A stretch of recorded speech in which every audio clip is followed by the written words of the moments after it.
नमस्कार मित्रांनो, कसे आहात तुम्ही सगळे? आपण सुश्रुत संहिता बघत आहोत. सुश्रुत संहितेतला पुढचा अध्याय आहे 8वा अध्याय, शस्त्रावचारणी अध्याय. शस्त्रावचारणी अध्याय याचं कंपॅरिझन तुम्हाला वाग्भट सूत्रस्थान 26 मध्ये बघायला मिळेल. कंपॅरिझनसाठी वाग्भट सूत्रस्थान 26. सगळ्यात पहिला श्लोक बघा, श्लोक नंबर 3 मध्ये विशंती शस्त्राणी, शस्त्राची संख्या 20 आहे. शस्त्राची संख्या 20 आहे. यापूर्वीच्या अध्यायामध्ये आपण यंत्रांची संख्या पाहिली. यंत्र 101 आहेत. यंत्रांची संख्या 101 आणि शस्त्राची संख्या मात्र 20 सांगितलेली आहे. शस्त्राची संख्या 20.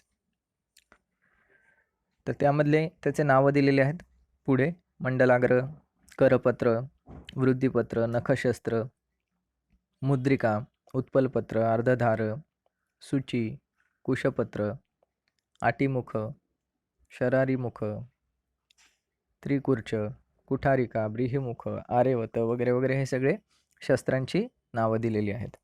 आता याच ठिकाणी वाग्भटाच्या अध्यायात जर सूत्रस्थानाच्या 26व्या तुम्ही जर पाहिलं तर तुम्हाला लक्षात येईल की त्या ठिकाणी त्यांनी शस्त्र 6 एक्स्ट्रा सांगितले आहेत. म्हणजे हे 20 तर सांगितलेले आहेत, प्लस ही जी लिस्ट आहे आत्ता आपण जी वाचली 3ऱ्या श्लोकामध्ये, यात 6 शस्त्र ॲडिशनल सांगितलेले आहेत त्यांनी मित्रांनो. आणि अभ्यास करताना असाच केला पाहिजे. सुश्रुत उघडलं पाहिजे, सुश्रुतातून जसं जसं मी सांगतोय ते वाचलं पाहिजे, नोट डाऊन केलं पाहिजे. नोट्स मिळणारच आहेत तुम्हाला प्रिंटेड, पण आपण स्वतः त्याचा अभ्यास करून ते लक्षात ठेवण्याचा प्रयत्न केला पाहिजे. नोट्स मागून येतीलच तुम्हाला मिळतीलच त्या. वाग्भट उघडलं पाहिजे. वाग्भटात सर जे सांगतात ते खरंच आहे का बघितलं पाहिजे, क्रॉस चेक केलं पाहिजे. आणि दोन्ही अध्याय सायमल्टेनियसली जर वाचत राहिलात तर तुमचा परफेक्ट अभ्यास होतो. आणि मग तिसरं तुम्हाला काहीच करावं लागत नाही. मग ते जे वाचलेलं आहे त्याला व्यवस्थित नोट डाऊन करून आपण ज्या ट्रिक्स सांगितलेल्या आहेत अभ्यासाच्या, त्या ट्रिक्सनुसार फक्त ते लक्षात ठेवलं की सगळं काम एकदम सोपं होऊन जातं. तर त्यामुळे या पद्धतीने नक्की अभ्यास करा. तर वाग्भटात जर पाहिलं तुम्ही तर 6 शस्त्र एक्स्ट्रा सांगितलेले आहेत त्यांनी. त्यातलं एक्स्ट्रा आहे सर्पास्य, लिंगनाश वेदनी शलाका, कूर्च, खज, कर्तरी, कर्णवेधन शस्त्र. सर्पास्य, लिंगनाश वेधनी शलाका, कूर्च, खज, कर्तरी आणि कर्णवेधन शस्त्र. तर असे हे 6 शस्त्र त्यांनी एक्स्ट्रा सांगितलेले आहेत. त्यानंतर त्याचा उपयोग सांगितलेला आहे श्लोक नंबर 4 मध्ये सुश्रुतांच्या, की हे कुठलं शस्त्र कशासाठी वापरलं जातं. तत्र मंडलाग्र करपत्रे स्याताम छेदने लेखनेच. मंडलाग्र आणि करपत्र हे दोन जे आहेत ते छेदन आणि लेखन या दोन्ही गोष्टीसाठी वापरले जातात. वृद्धिपत्र, नखशस्त्र, मुद्रिका, उत्पलपत्र, अर्धधार हे सगळे छेदन आणि भेदन या 2 गोष्टींसाठी वापरले जातात. वृद्धिपत्र, नखशस्त्र, मुद्रिका, उत्पलपत्र, अर्धधार. तर हे छेदन भेदन दोन्हीसाठी.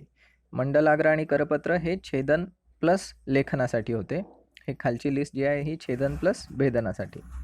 त्यानंतर सूची, कुशपत्र, आटीमुख, शरारीमुख, अंतर्मुख, त्रिकूर्चक हे सगळे विश्रावणासाठी.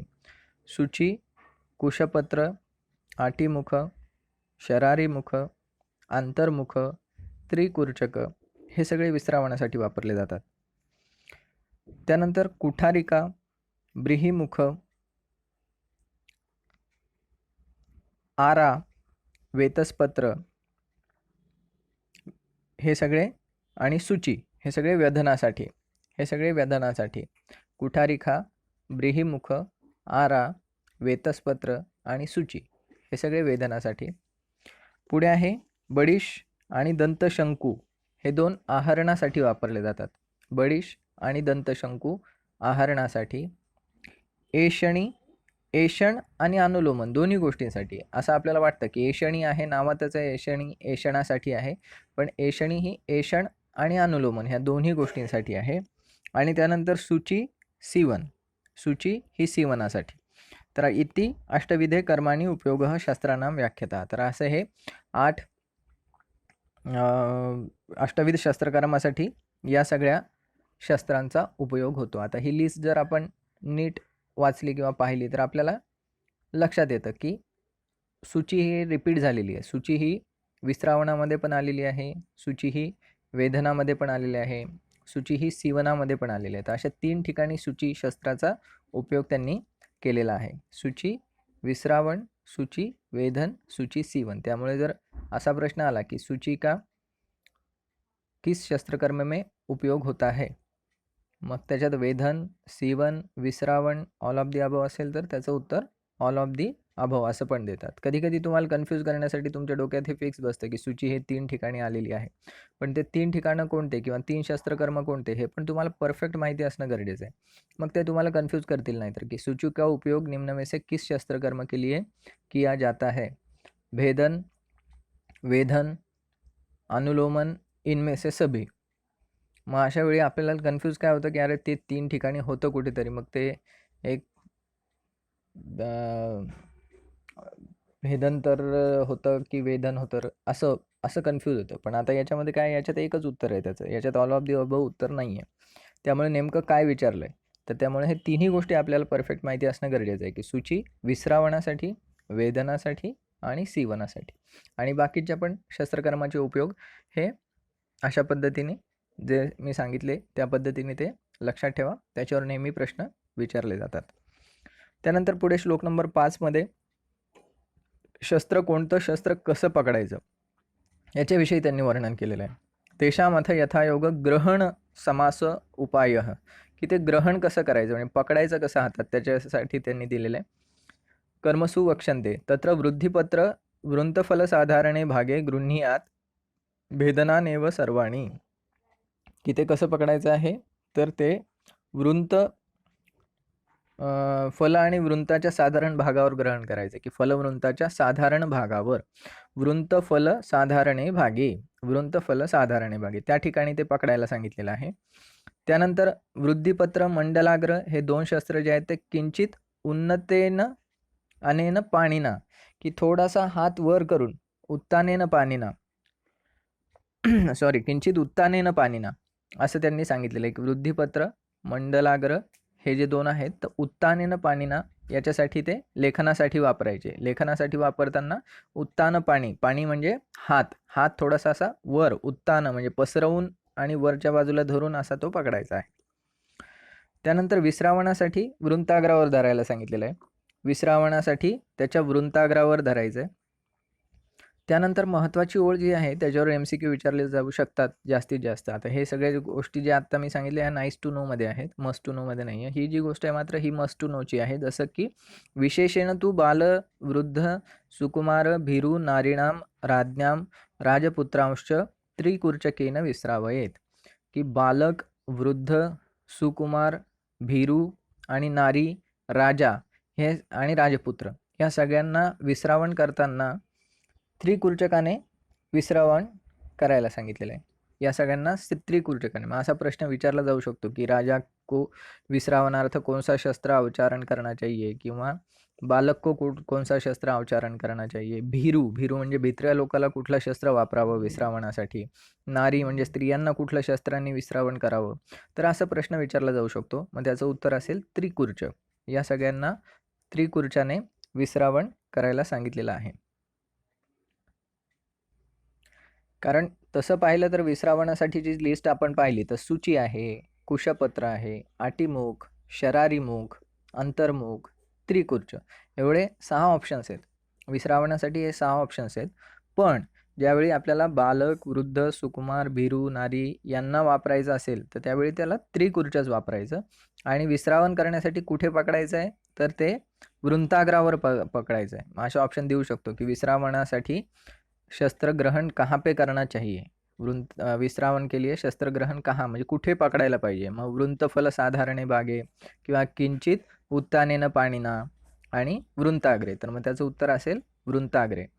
लेखनासाठी कसं पकडायला पाहिजे तर लेखनासाठी उत्तानेन पाणीना.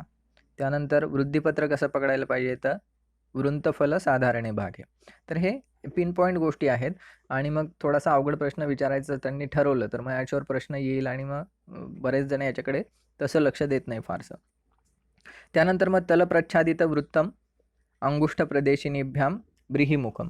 तर ब्रीहिमुख कसं पकडायला सांगितलेलं आहे, हस्ततलामध्ये त्याला झाकून घ्यायचं आणि अंगुष्ठ आणि प्रदेशिनी त्याला पकडायचं. तर तल प्रच्छादित वृंतम, की त्याचं वृंत मागचा भाग त्याला झाकून घ्यायचा आणि अंगुष्ठ प्रदेशिनी भ्याम, आणि अंगुष्ठ आणि जशी आपण पेन्सिल पकडतो की नाही, तर छोटी पेन्सिल असेल तर ती आपल्या हाताखाली झाकून जाते आणि तिचं टोक फक्त समोर राहतं, ते आपण अंगठा आणि प्रदेशिनीने पकडतो.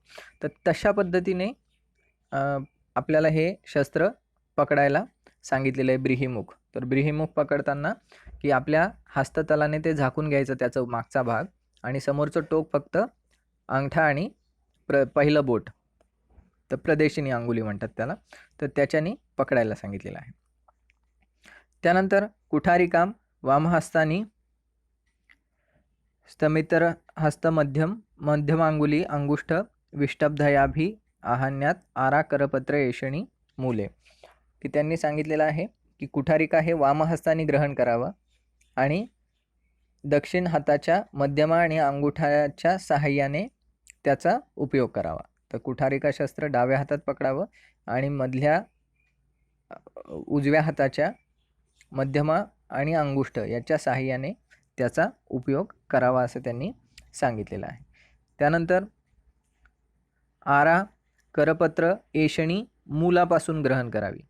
आरा करपत्र एषणी ही मूलापासून ग्रहण करावी आणि शेषानी तू यथायोग गुरून नेणार. बाकी सगळ्या गोष्टी जसं त्याला आवश्यक आहे, तुम्हाला जसं योग्य वाटतं त्या पद्धतीने करा. बाकीच्यांचे मात्र उपयोग कसं पकडायचा, हाऊ टू यूज इट, किंवा कसं ग्रहण करायचं, कसं धरायचं आहे त्याला, तर हे सगळे या ठिकाणी त्यांनी 5व्या श्लोकामध्ये सांगितलेलं आहे. त्यानंतर श्लोक नंबर 7 मध्ये बघा, या सगळ्यांचे प्रमाण सांगितलेले आहेत, या सगळ्या शस्त्रांचे प्रमाण सांगितलेले आहेत. तत्र नखशस्त्र एषणी अष्टांगुले, नखशस्त्र आणि एषणी ही 8 अंगुल लांबीची आहे. सुच्चो वक्षंते, सूचीची लांबी रुंदी पुढे सांगू तसं ते पुढे सांगितलेली आहे त्यांनी, नंतर इथे त्याचं वर्णन नाही केलेली आहे. प्रदेशिनी अग्रपर्व प्रमाण प्रमाण मुद्रिका. मुद्रिका म्हणजे काय असतं की जसं अंगठी असते की नाही, अंगठीला आपण मुद्रिका म्हणतो, तर त्या अंगठीलाच पुढे थोडंसं चाकूसारखी धार आलेली असते पुढे, तर ते मुद्रिका शस्त्र आहे. तर मग त्याची कशी असावे प्रमाण, तर त्याचं प्रदेशिनी आग्र पर्व प्रदेश प्रमाण, म्हणजे ती ॲडजस्टेबल असली पाहिजे. ज्या सर्जनला ती वापरायची आहे त्याच्या प्रदेशिनी म्हणजे पहिलं बोट जे आहे त्याच्या अग्रप्रमाण, त्याच्या समोरच्या भागाला ते फिट्ट बसलं पाहिजे, त्याच्या समोरच्या भागाला ते फिट्ट बसलं पाहिजे असं ते मुद्रिका शस्त्र असावं. आलं लक्षात? जसं ॲडजस्टेबल असतं की रिस्ट वॉचला आपण जर पाहिलं तर त्याला वेगवेगळे छिद्र दिलेले असतात, मग प्रत्येकाच्या साईजनुसार त्यांनी त्याच्या छिद्रामध्ये तो ते घालतो रिस्ट वॉच हातामध्ये. तर बेल्ट असेल, बेल्ट पण जसं घालतो तसं ते मुद्रिकाशास्त्र हे ॲडजस्टेबल असणार. त्याचं पहिल्या बोटाचा अग्रभाग, पुढचा भाग जेवढ्या जाडीचा असेल तेवढ्या जाडीची ती मुद्रिका असली पाहिजे. त्यानंतर दशांगुला शरारीमुखी. शरारीमुख म्हणजे कैची, कर्तरी ज्याला म्हणतो ना, तर त्याला शरारीमुखी शस्त्र असं म्हटलं जातं. तर त्याच्यामुळे नीट लक्षात ठेवा, शरारीमुखी म्हणजे कर्तरी किंवा कैची, सीझर. आणि तिथे पुढे दिलेली आहे साच कर्तरी इति कथ्यते. साच कर्तरी इति कथ्यते म्हणजे तिचा तो पर्याय आहे, तो पण नीट लक्षात ठेवा. तिची लांबी असली पाहिजे 10 अंगुलची. आणि शेषाणी तू षडुंगुलानी, म्हणजे सगळे उरलेले शस्त्र जे आहेत ते 6 अंगुल लांबीचे असले पाहिजे. मग तुम्हाला जर प्रश्न विचारला नखशस्त्र की लंबाई कितनी होनी चाहिए, 8 अंगुल. एषणी की लंबाई कितनी होनी चाहिए, 8 अंगुल. मुद्रिका प्रदेशिनी आग्र पर्वत प्रमाण, शरारीमुखी 10 अंगुल. आणि बाकी मग काही जरी विचारलं, बाकी हे सोडून काही जरी विचारलं की कुशीपत्र की लंबाई कितनी होनी चाहिए, अंतर्मुख की लंबाई कितनी होनी चाहिए, त्रिकुर्चक की लंबाई कितनी होनी चाहिए, आरा शस्त्र की लंबाई कितनी होनी चाहिए, तर हे सगळ्यांचे उत्तर मग एकच येतील, शेषानी तू षडंगलानी, की उरलेले सगळे शस्त्र हे 6 अंगुल लांबीचे हवेत. तर हे शस्त्राच्या लांब्या हे नीट लक्षात ठेवा. पुढे आहे श्लोक नंबर 8.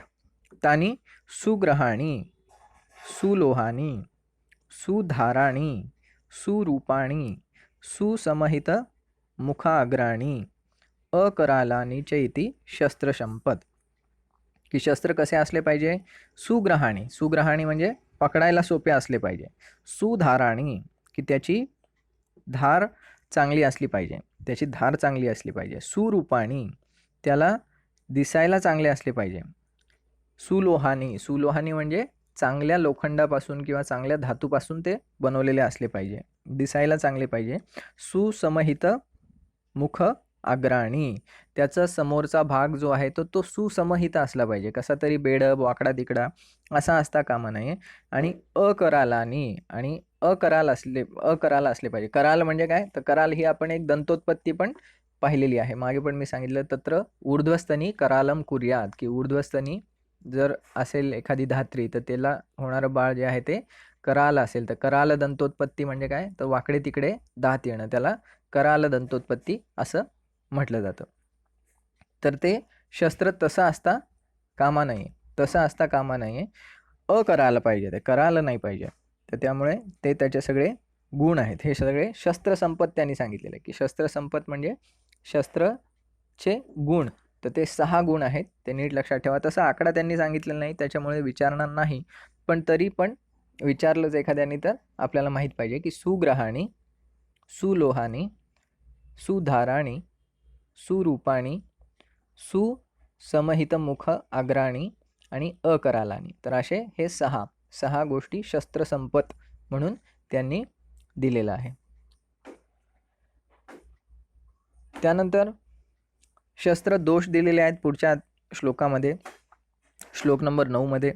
तत्र वक्रम, कुंठम, खंडम, खरधारम, अतिस्थूलम, अतितुच्छम, अतिदीर्घम, अतिह्रस्वम इति अष्टौ शस्त्रदोषाः, की शस्त्राचे दोष काय काय आहे. वक्र म्हणजे वाकडं असणं, कुंठ, कुंठ म्हणजे काय असणं, की त्याची धार गेलेली असणं, त्याची धार गेलेली असणं, ओबडधोबड धार असते बघा, एक आपण जर असं हलकं बोट फिरवलं तर एक अशी प्लेन व्यवस्थित धार असते, आणि दुसरी एक अशी वर खाली खाली गेलेली कशी तरी धार असते, तर त्याला म्हणायचं कुंठ. खंड म्हणजे चीर पडलेलं वगैरे. खरं धार म्हणजे वाकडे तिकडे असे करवत जशी असते तर तशासारखे खरं धार असणं, दातासारखे असे दात दात दात दात आपण दाखवतो की नाही करवतीला, तर तशा पद्धतीने ते खरं धार हा दोष आहे. अतिस्थूल, खूप जाड असणं शस्त्र हा दोष आहे. अतितुच्छ, खूप छोटा असणं हा पण दोष आहे.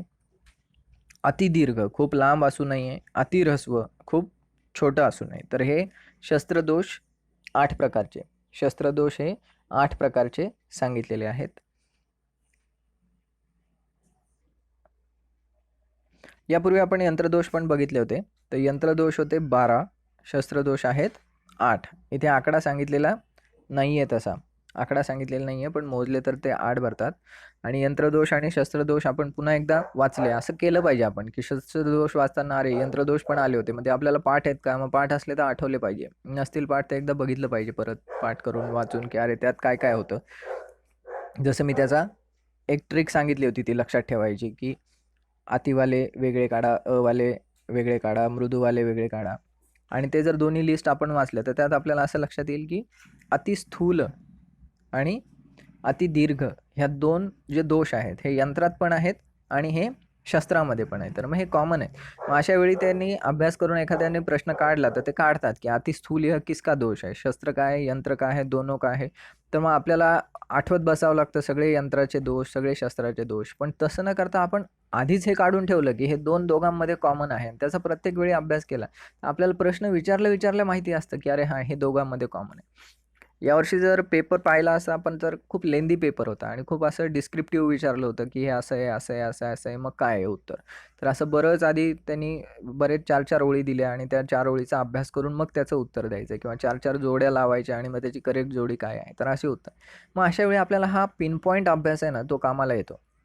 जर आपण म्हटलं की नाही मला यंत्रदोष पाठ आहेत, शस्त्रदोष पाठ आहेत, झाला संपला विषय, पण असं नाही, त्याच्यात परत बारकाव्यात जाऊन की याच्यात कॉमन काय काय आहेत हे बघणं पुढे जाऊन. जसं मी आता सांगितलं, की अतिस्थूल आणि अति दीर्घ ह्या 2 गोष्टी यंत्रदोषात पण आहे. मग असा प्रश्न आला की आपल्याला आठवत नाही बसावं लागत. बरं, एका आठवड्यामध्ये आपल्याला दोन्ही कॉमन लक्षात पण येत नाहीत. एका आठवड्यामध्ये जर एक्झाममध्ये आपण डायरेक्ट आला आणि मी आता आठवून बघितलं की हे यंत्रदोष आहेत, मग एकीकडे सगळे ते 12 लिहा, मग शस्त्रदोष सगळे 8 लिहा, मग त्यातले कॉमन शोधा, म्हणजे किती वेळ जातो त्याच्यामध्ये. तर त्याच्यामुळे अभ्यास यालाच म्हणतात की ते काय जे विचारू शकतात त्याचा आपण आधीच तयारी करून ठेवलेली असणे, त्यालाच अभ्यास म्हणायचं मित्रांनो. आतापर्यंत नुसतं तुम्ही वाचायचे, परीक्षा द्यायचे, त्याच्याने काही फायदा होत नाही. आधीपर्यंतचा जसा अभ्यास तुम्ही जर तसाच आता करत असाल, तर तुमच्या अभ्यासाचा फायदा होत नाही. हे मी तुम्हाला आजच बॉन्ड पेपरवर लिहून देतो. MDच्या एंट्रन्ससाठी जसं मी सांगतोय ना, त्याच पद्धतीने अभ्यास करावा लागतो, मन लावून अभ्यास करावा लागतो, संहिता वाचावी लागतात. कारण दिवसेंदिवस सगळं संहिता बेस येत आहे. सगळं संहिता बेस येत आहे. त्याच्यामुळे तुम्ही इकडे-तिकडे हे पुस्तक, ते पुस्तक, याच्या नोट्स, त्याच्या नोट्सच्या भानगडीत पडूच नका. तुम्ही सरळ-सरळ संहिता उघडायच्या आणि संहितेतून अभ्यास करायचा. हाच सगळ्यात चांगला आणि योग्य मार्ग आहे. तर त्याच्यामुळे ह्या ज्या पद्धतीने आपण शिकवतोय हीच सगळ्यात आयडियल पद्धत आहे आणि याचाच तुम्हाला पूर्ण फायदा होणार आहे. हेच विचारलं जाणार आहे. संहितेच्या बाहेरचं काहीही येणार नाही आहे. हे तुम्ही सगळे पेपर काढून बघा. 4, 5, 6 3-4 वर्षामधले सगळे जे नीटचे झालेले आहेत, AIA, PGETचे, तर सगळ्यात तुम्हाला एकच लक्षात येईल, कॉमन गोष्ट आहे की संहिता बेस सगळा पेपर असतो. त्यामुळे अशा पद्धतीने हे काढून ठेवणं. यापूर्वी पण आपण पाहिलं की यंत्रकर्म आणि शस्त्रकर्मामध्ये कॉमन काय होतं. यंत्रकर्म आणि शस्त्रकर्मात कॉमन होतं एषण आणि आहारण. तर या दृष्टीने आपली कंपॅरेटिव्हची वही खूप उपयोगाची आहे. या दृष्टीने कंपॅरेटिव्हची वही आपली खूप जास्त उपयोगाची आहे की त्या कंपॅरेटिव्हच्या वहीमध्ये हे सगळे मुद्दे आपण केले पाहिजे. बरं, त्या वहीत नसेल लिहायचे तर त्या पॉईंटच्या लगेच खाली आपण हे सगळं लिहून त्याला हायलाईट करून चौकटीमध्ये टाकलं पाहिजे. तर शस्त्रदोष 8 आहेत. त्याच्यामध्ये अतिस्थूल आणि अतिदीर्घ हे 2 यंत्रदोष पण आहेत आणि शस्त्रदोष पण आहेत. त्यात अजून एक महत्त्वाचा पॉईंट आहे श्लोक नंबर 9 मध्ये, तो एक लक्षात ठेवा की आतो विपरीत गुणम आददित अन्यत्र करपत्रात तद्दी खरधारम अस्थिछेदनार्थम, की हे खरधार हा तसा पाहिला, खरधार हा तसा पाहिला तर शस्त्राचा दोष आहे. खरधार हा जर तशा अर्थाने पाहिला तर शस्त्राचा काय आहे, दोष आहे. पण करपत्र म्हणजे करवत नावाचा जो शस्त्र आहे, करवत नावाचं जे शस्त्र आहे, करपत्र नावाचं, तर त्याचा मात्र तो गुण आहे. तो त्याचा गुण आहे. ते खरधार पाहिजे. करपत्र म्हणजे करवत ही खरधारच पाहिजे. तर ती खरधार नसून चालणार नाही. कारण त्याचा उपयोग कशासाठी होतो, तर खरधारम अस्थिछेदनार्थम, की त्याला अस्थिछेदनार्थ त्याचा उपयोग होतो. यापूर्वी पण आपण शस्त्राचे उपयोग बघताना बघितलं की करपत्र कशासाठी उपयोगी पडतंय, ते छेदन आणि लेखन या 2 गोष्टींसाठी उपयोगी पडतंय. करपत्र, छेदन आणि लेखन याच्यासाठी उपयोगी पडतंय. आणि इथे त्यांनी सांगितलेलं आहे की ते कशाच्या छेदनासाठी उपयोगी आहे, तर अस्थिच्या छेदनासाठी उपयोगी पडतं. म्हणून ते खरधार असलं पाहिजे. मग असा प्रश्न विचारतात की खरधार यह किस शस्त्र का गुण है, खरधार यह किस शस्त्र का गुण है. तर मग करपत्र किंवा अशीच तुम्हाला 4 ओळी देतील की करपत्र शस्त्र अस्थिछेदनार्थ उपयोगी होता है, करपत्र लेखन के लिए उपयोगी होता है, करपत्र खरधार होना चाहिए, करपत्र शस्त्र की लंबाई 6 अंगुल होती है. ऊपर के वाक्यों पर ध्यान दीजिए और इन वाक्यों में कौन सा वाक्य गलत है ये बताइए. की ह्या सगळ्या वाक्यांमध्ये कोणतं वाक्य चूक आहे हे सांगा असं म्हणतील, किंवा वरच्या 4 वाक्यांपैकी कुठलं वाक्य बरोबर आहे हे सांगा असं म्हणते. आलं लक्षात की करपत्र हे अस्थिछेदनासाठी वापरलं जातं, करपत्र हे लेखनासाठी वापरलं जातं, करपत्र हे खरधार असावं आणि करपत्र हे 6 अंगुल लांबीचं असतं. तर त्यामुळे हे 4ही वाक्य बरोबर आहेत मित्रांनो. त्याच्यामुळे यापैकी चूक काय आहे, तर उत्तर असेल इनमें से नहीं, याच्यातलं काहीच नाही, सभी बराबर है वाक्य. किंवा मग खाली जर असेल तर ऑल ऑफ द अबव, इनमें से सभी वाक्य सही है खरपत्र के बारे में. तर अशा पद्धतीने प्रश्न विचारले गेलेले आहेत. तर त्याच्यामुळे आपल्याला एका रीडिंगमध्ये पटपट कळलं पाहिजे की यस, खरपत्राचा उपयोग छेदन लेखन, यस करेक्ट आहे. त्याच्यामुळे लेखनासाठी वापरलं जातं, अस्थिछेदनासाठी वापरलं जातं, खरधार ते असलं पाहिजे, आणि शेषाम षडांगुला, की उरलेले सगळे जे शस्त्र आहेत ते 6 अंगुल लांबीचे असले पाहिजे. आपल्याला तिथे श्लोक नंबर 7 मध्ये त्यांनी सांगितलेलं आहे की नखशस्त्र एषणी 8 अंगुल, त्यानंतर प्रदेशिनी अग्रप्रमाणाचे मुद्रिका 10 अंगुल, शरारीमुख आणि शेषानी सगळी षडांगुल. यात फक्त सुई नाही आहे, सूचीचं वर्णन पुढे नंतर त्यांनी केलेलं आहे. तर एवढ्या गोष्टी याच्यामध्ये महत्त्वाच्या आहेत मित्रांनो. बाकी गोष्टी आपण नेक्स्ट लेक्चरला बघूया.